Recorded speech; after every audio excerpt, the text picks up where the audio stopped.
Hey, good morning, everybody. It is about 7:40 on this Thursday morning, March 7th, 2019. Yes, 2019. Let me just adjust my headset just a bit. Sorry, just adjusting it a bit. There we go.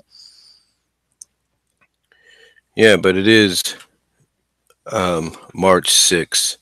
March 7th, I should say, 2019. I want to welcome you guys all to this, as it says, channel update and topics on my mind video.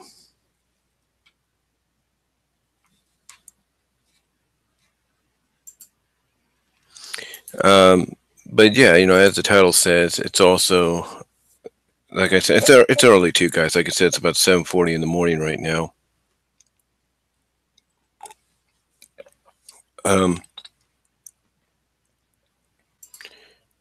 so yeah, basically, I want to give you guys an update of what's going to be happening. And if you read the description, it basically means what's going to be happening with this channel as for the next 24 to 36 hours are are concerned.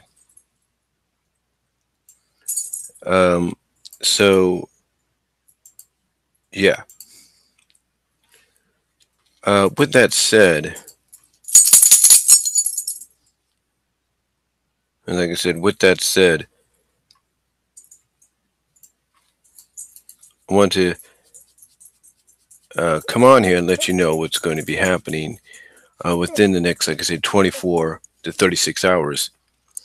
Um, as you all know, as I talked about my special channel update to let you know what was happening, my grandma had passed away a couple weeks, about a week or two ago.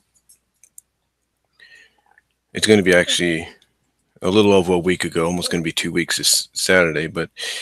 Um, but yeah, my grandma had passed away, and basically, we are laying her to rest this week, tomorrow actually. And initially, that's what we were going to do. We were going to meet up at the chapel where the service is going to be, and the viewing is going to be all in one day. The viewing, then the service. Then we were going to go to the cemetery and lay her to rest. You go the whole 9 yards. Basically, go to the cemetery after, like I said, have the viewing, the service, uh, go up to the cemetery, lay her lay her to rest, and then stay there until they lower the casket down into the ground. And the reason I bring this up is initially today I was supposed to work, but we got a phone call over this past week from one of my aunts who are in charge of what's going on, and she basically told us that because we live here in the Central Valley, that'll be easier for us to all come together tonight. I should say tonight or later today to get a step ahead. In other words, they want us to stay in the Bay Area starting tonight or today, and then instead of fighting traffic in the morning, and then go from there to the chapel the next day. Kind of avoid the traffic and everything. Morning morning commute traffic, stuff like that, and just go from the hotel that we're going to be in to the chapel and the service and the viewing and all that, and then just then have the celebration, reception, whatever you want to call them, remembrance, and then just disperse from there and then head back home. Um, so the reason I bring this up is I'm going to try to make some videos today while I'm trying to get some clothes together. I don't really need too many clothes, just enough to wear for today, and then for tomorrow, just like a 2-3 pack kind of deal. um, or 2-3 set kind of deal. But basically, like I said, while I'm doing that, I'm going to try to get some videos up and loaded. What I may do, and this is just me, guys, I may upload some videos, but they won't be broadcast until maybe tomorrow or later tonight because I'm going to be too busy, but I want to get something out to you guys. So that's what's going to be happening there. But it's not too much of a change, really. Too much of a change, but it's just enough to where I'm not going to have enough time within these next 24 to 36 hours to do anything. If I do a video tomorrow, hopefully, it'll probably be right after I get home. It'll probably be tomorrow night, after me and my mom are settled and we're rested. If I'm rested up, because it's going to be a long day tomorrow, guys. It's going to be a very long day, an emotional day. So, but I'm just giving you guys a head up to start off this video to let you know what is happening with this whole situation with my channel as far as the next 24 to 36 hours go. And like I said, if I upload anything, and you see it's uploaded, but you see the word premiere right next to it, it'll show you exactly what time said video will premiere. So let's say if I upload a video, but I don't want it to premiere till about 5 o'clock today, then that's what's going to happen. Or I don't want it to premiere till about 11 o'clock tonight. That's what's going to happen. So just saying, you guys be ready for that. But anyway, that's really all that's going on. That's just what I wanted to come. That's really what's just going on right now. Just giving you guys a heads up as to what's happening, because originally, like I said, I was supposed to work today, which would have meant that I would have used my phone to do a video during lunch or something like that, but that's not going to happen. So again, just giving you guys a heads up as to what's occurring, and hopefully you guys will enjoy any kind of content that I can try to get out to you. So with that said, hopefully you guys enjoyed that little update there.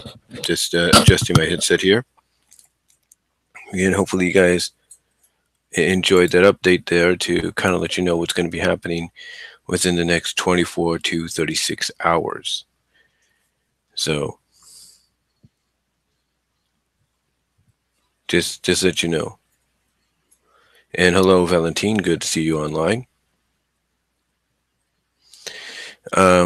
But anyway, with that said, let's get into the topics here. Let's get into the topics on my mind portion of this live broadcast.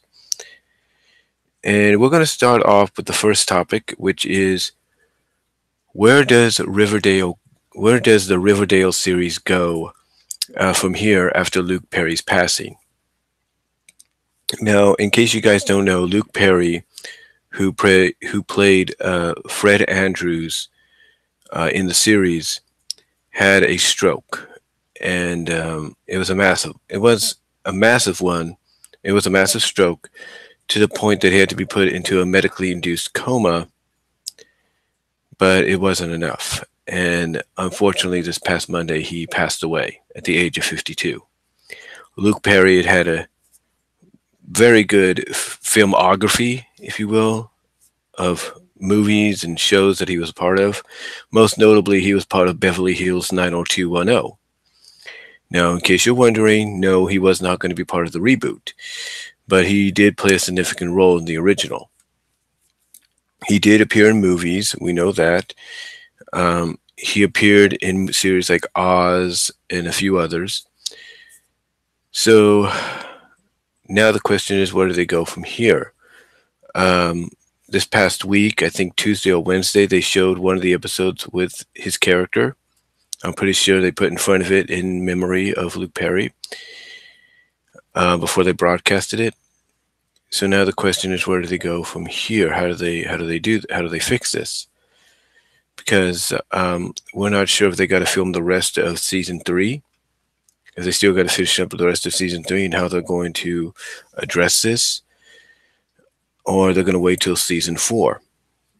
Um, my thought is if they're still working on season 3, working on like the last couple of episodes, which should be ready to go. I mean, they should be finished by now. They should be finished by now. Um, you got to wonder how they're going to address this going forward, because they have been renewed for a 4th season on the CW. So you got to wonder how they're going to, move forward, how they're going to work around this. And the one thing that my mom pointed out was, are they going to kill off, kind of ask is, are they going to kill off his character? And I don't know. I mean, I don't really know if they're going to do that or not, but it'll be interesting. It'll be really interesting how they work around this, because a lot of series in the past where unfortunate circumstances like this have occurred, they've basically had to, write off the character in a similar fashion or different fashion. And, sometimes it's not even, a circumstance like this. Sometimes a character or sometimes an actor or an actress can get frustrated with the behind the scenes situations, and they'll storm off, they'll quit. So what happens is the people behind the scenes, the writers, the producers, will figure out a way to write that character out of the script. And a good example of this is the Hogan family, which Valerie Harper was a part of, was originally the star of. And long story short, she had some issues behind the scenes to where she quit or was fired, one of the two.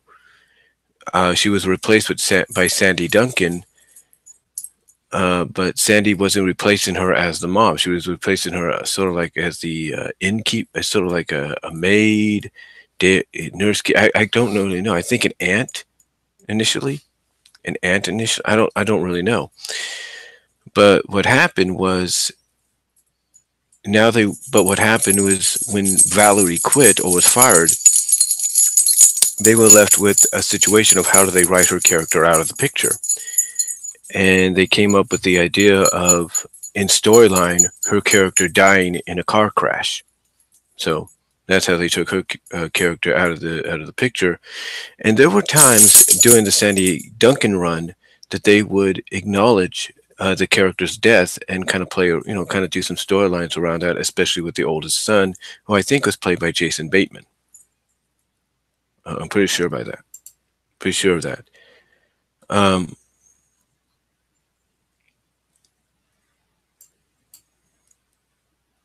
Thanks, Valentine, for the condolences. But yeah, they they killed off the character off screen by a car crash, and like I said, they would touch upon that situation story, especially with the boys, with the sons and the oldest son, and even the husband. So it makes you wonder. It makes you think of how they're going to address this situation with Luke Perry's untimely passing.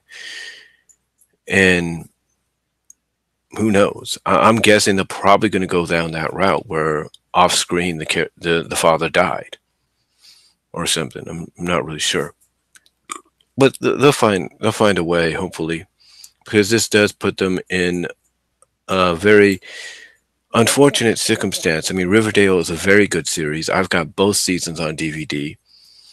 I have yet to watch the 3rd season as much as I want to, but hopefully I'll get a chance to do that as the time goes on. But like I said, this is going to be really intriguing of how the people behind the series work around this and address this unfortunate situation.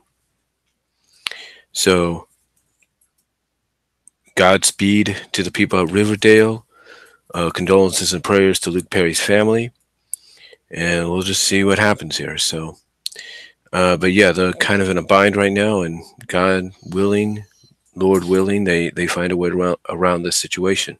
And hopefully it's a very respectable one as well.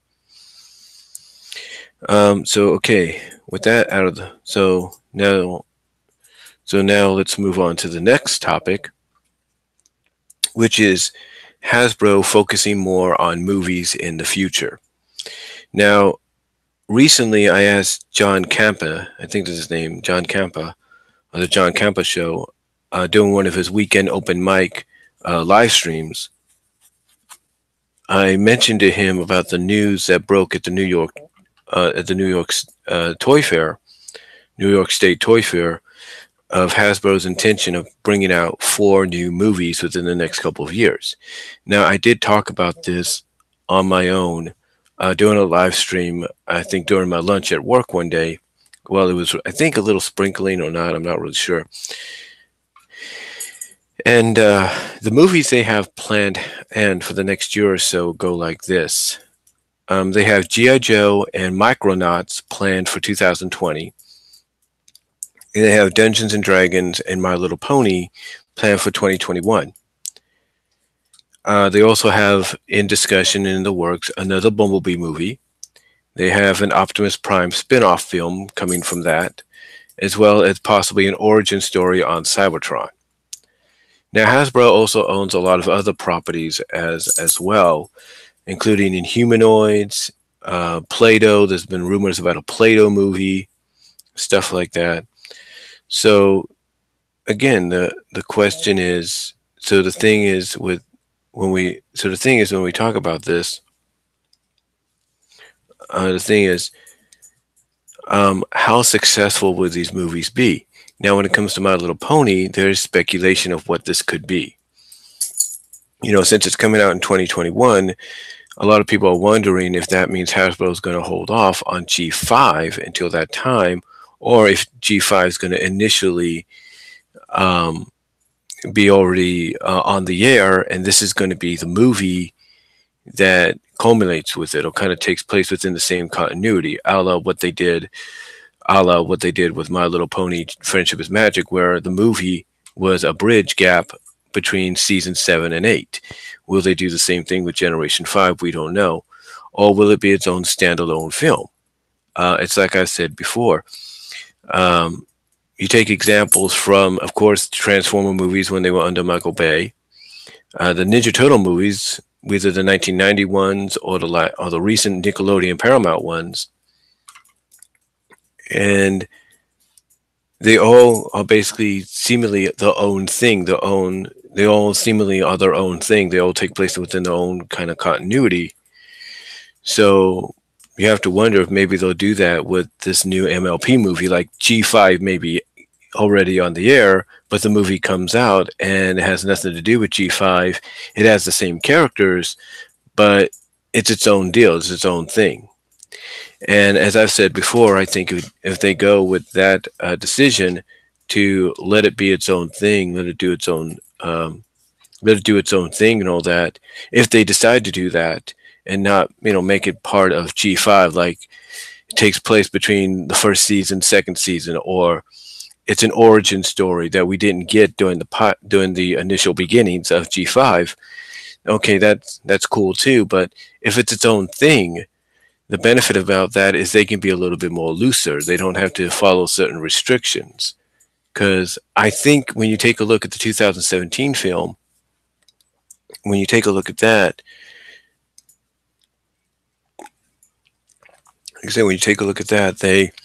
you can tell in a sense they probably wanted to do a little bit more than what they were initially given an opportunity to work with. So my thought process is I think they're going to probably more than likely, ladies and gentlemen, more than likely, if this movie comes out during G5's run, it's probably going to be its own thing.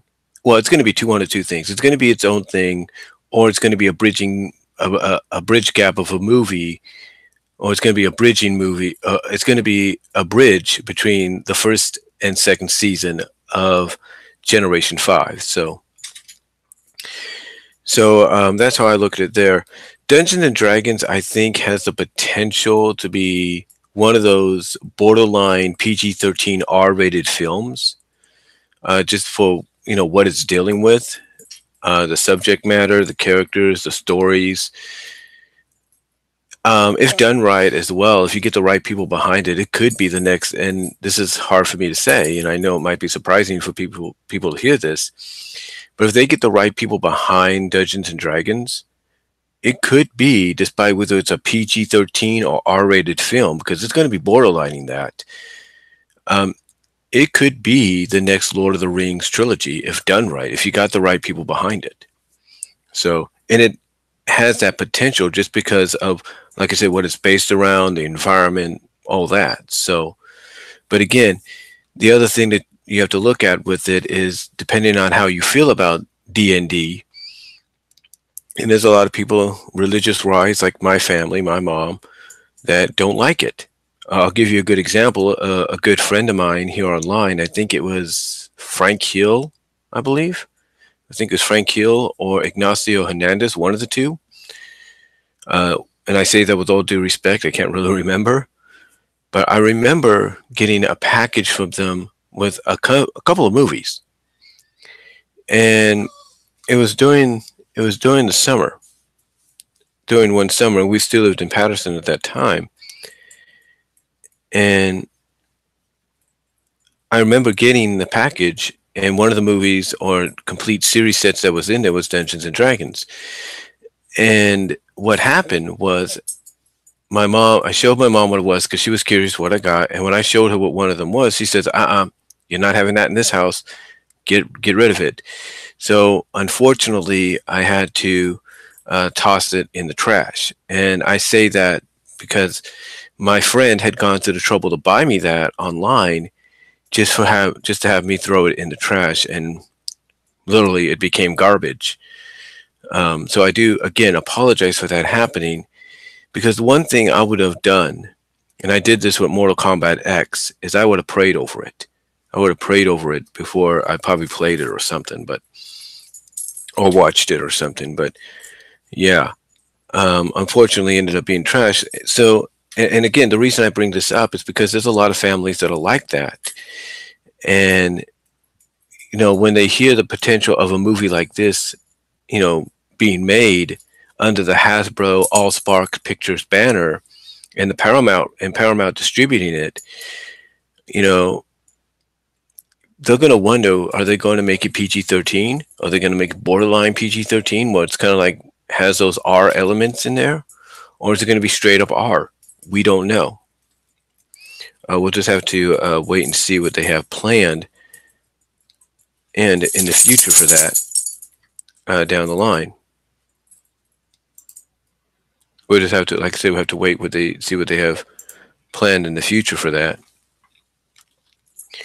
The other movies, like I said, being discussed about are G.I. Joe and Micronauts in 2020. Now, G.I. Joe, of course, a lot of reports are going around that it, along with Transformers, could be one of them, possibly more along the lines of G.I. Joe, could be the starting point for their interpretation of a cinematic universe.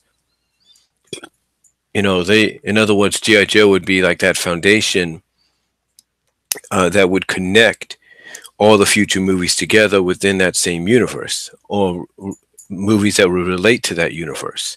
Like Micronauts could be the first that relates to it. A Transformers movie, depending on which one it would be, could follow up on that. And then this discussion of probably doing a Mask movie and all these other movies. So there's that potential. And that's why G.I. Joe has been tapped, especially this one upcoming, as being maybe that catalyst, that foundation that is needed to begin a cinematic universe. And there's no doubt G.I. Joe is going to be a PG-13 movie, no doubt, and so will Micronauts. But again, when you look at 2020 and the release of those movies, one, if not one of them, most likely G.I. Joe, from what I've understood, could potentially, and I said potentially, be the start of a cinematic universe within the Hasbro franchises. So that's something to look forward to. But here's the question I think anybody would have. Will Hasbro do very well with these movies, and I think they will. I think it doesn't, because obviously we have seen that it doesn't just depend. It doesn't just depend on on a national level as far as box office goes. It also depends on a worldwide global box office. So I think they will do well. So I hopefully Hasbro, succeeds in this venture since they're going to be focusing more on movies. All right. The third one I want to talk about is, will Captain Marvel, which debuts tomorrow. It's already been seen in some special screenings across the country. But will Captain Marvel break opening weekend records for the first weekend in March? In other words, out of all the movies that have come out during the first weekend of March throughout the years, throughout the decades, will Captain Marvel break the record? Will it set the record? And I have to say it will.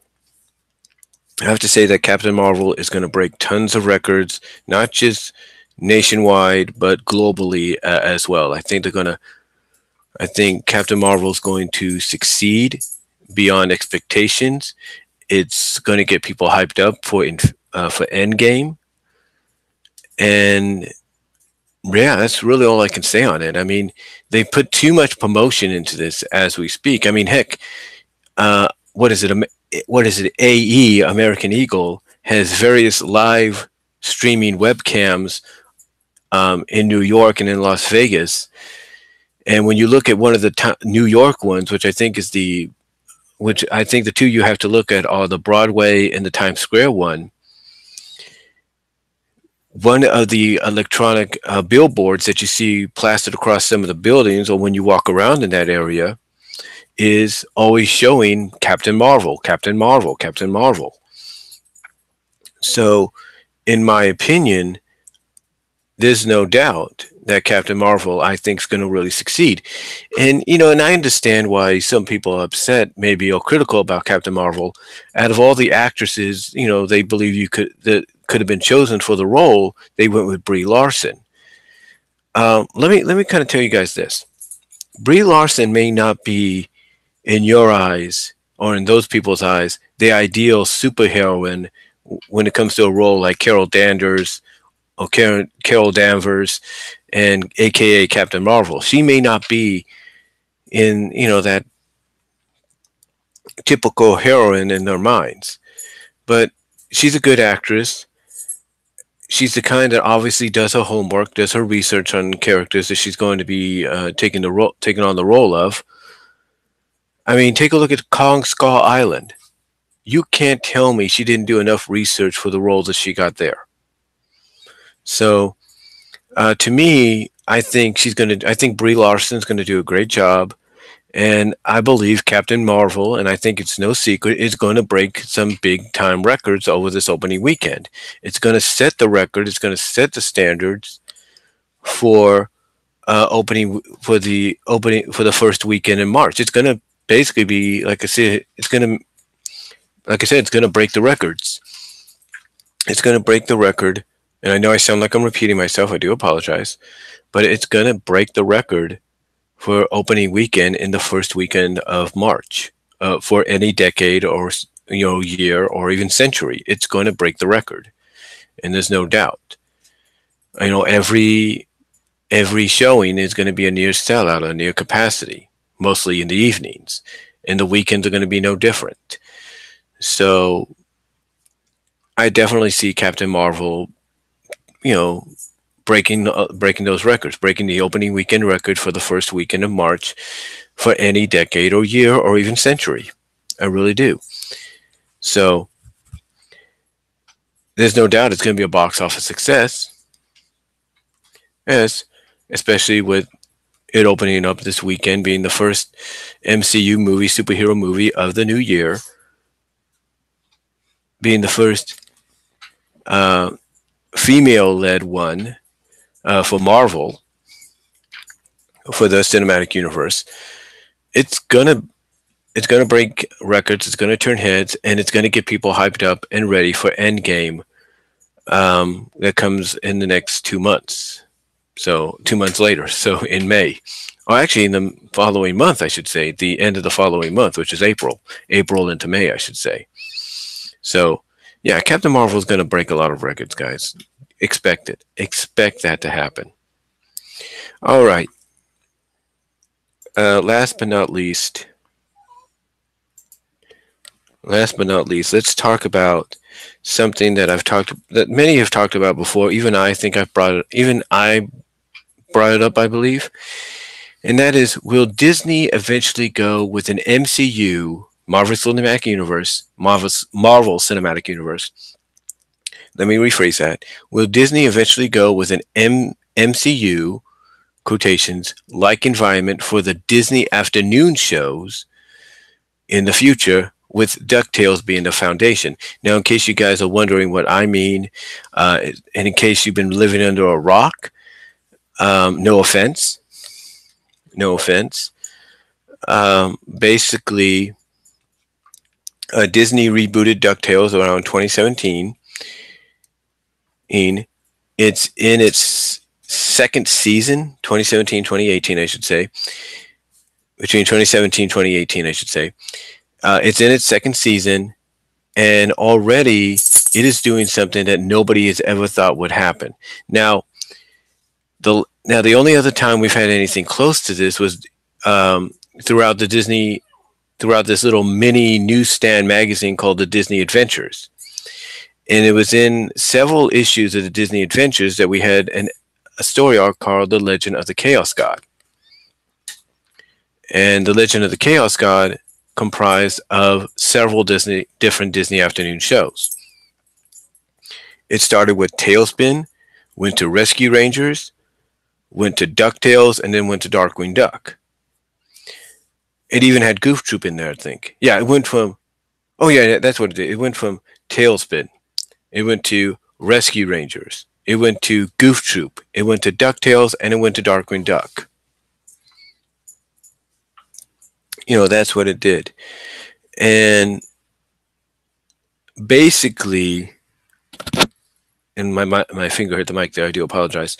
But basically, it went from there and became one of the more talked about, if not critically acclaimed, stories to come out of this little mini, newsstand magazine that was always on sale for every month. Because you would basically, through this story, they had connected the Disney afternoon as one universe, as one continuity, continued universe, through time and space and whatever. Even through time, I should say, decades.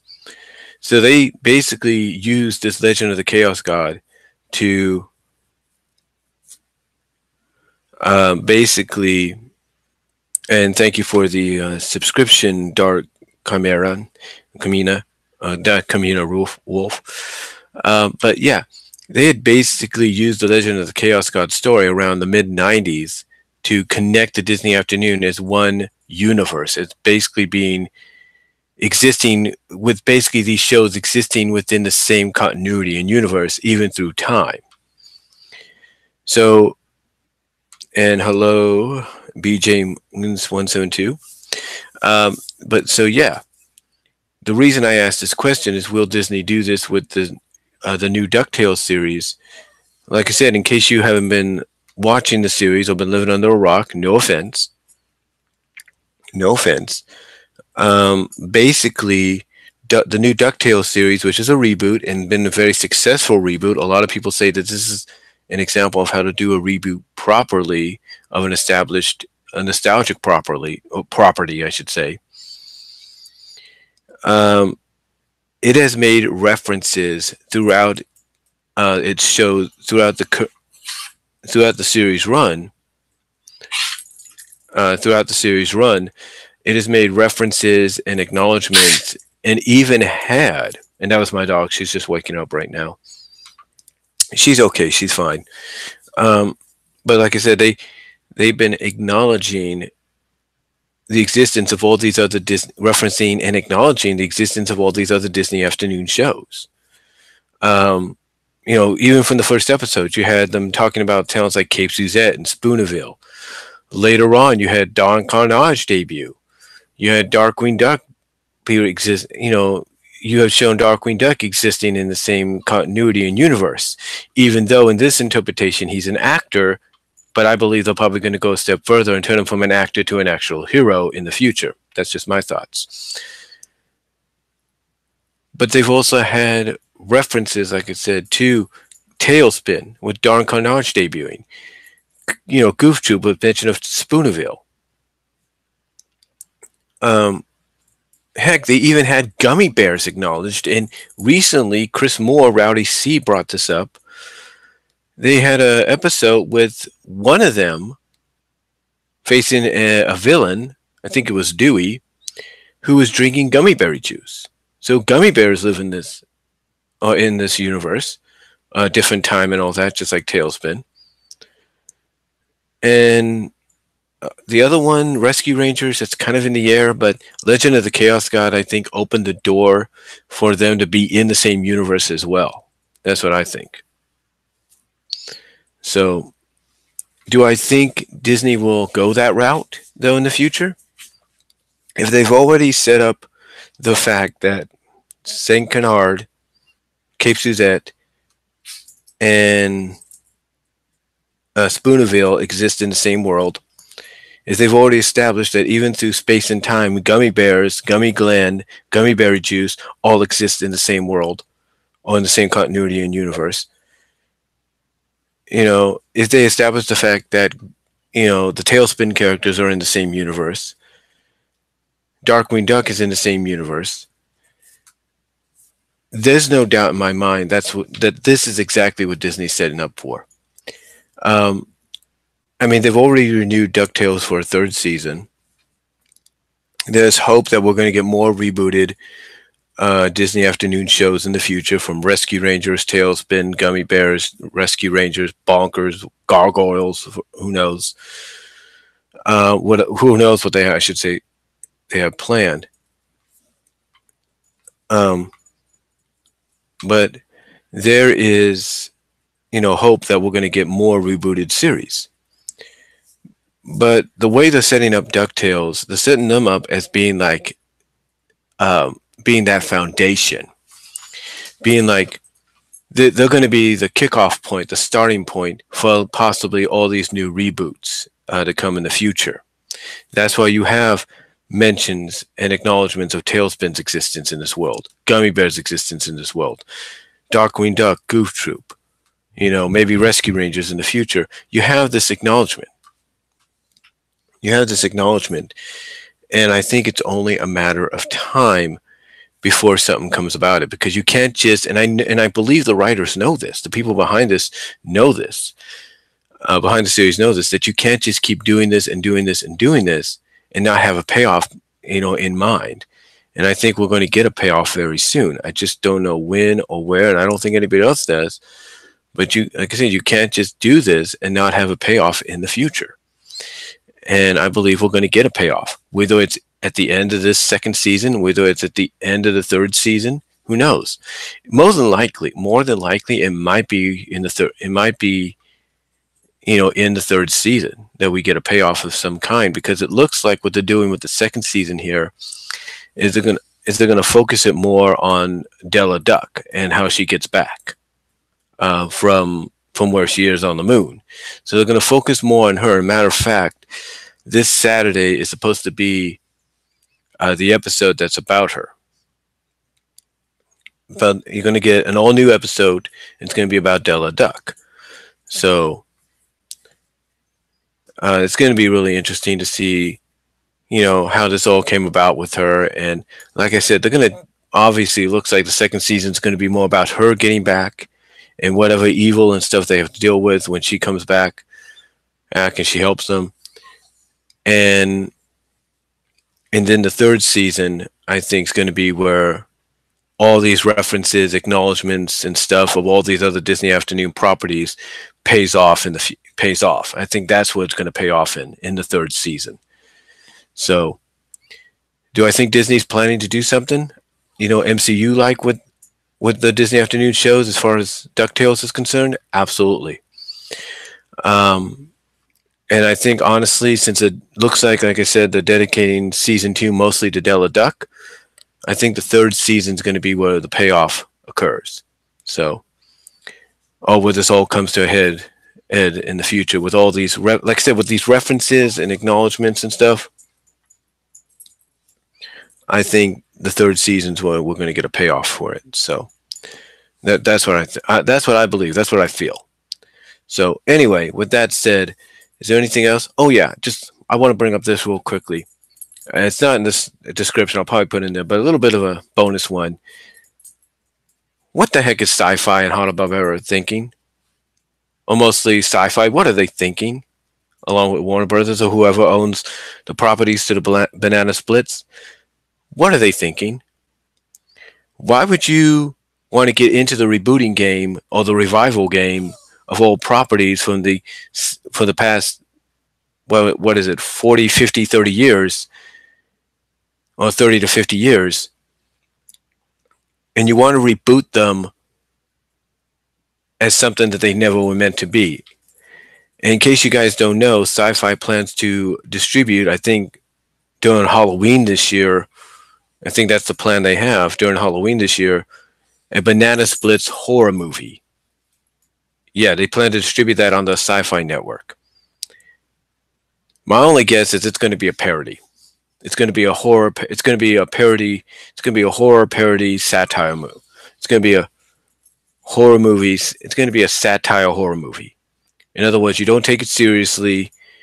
It's basically poking fun at this series that was out in the 60s and 70s.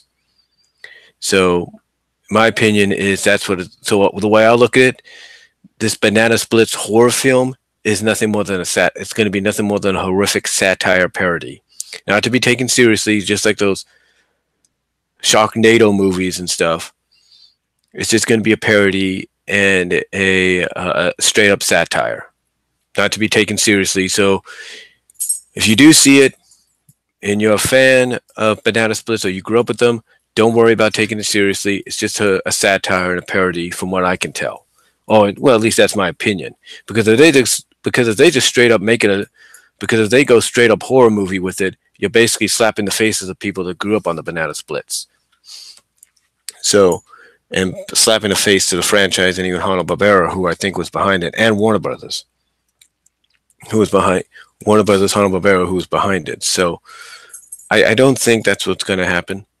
I think it is going to be a horror movie, but it's going to be more of a parody satire horror movie. That's how I look at it. But yeah, that's just my thoughts on this whole Banana Splits horror film that Sci-Fi's got planned for later this year. But anyway, that's about going to do it for this Topics on My Mind / channel update video for today, Thursday, March 7th, 2019. It is currently 8:23, almost 8:25 p.m. 8:20. It's currently 8:23 a.m., almost 8:25 a.m. So thank you all for watching. Thank you all. Thank you, Valentine, Dark, Dark Kamina, and DJ.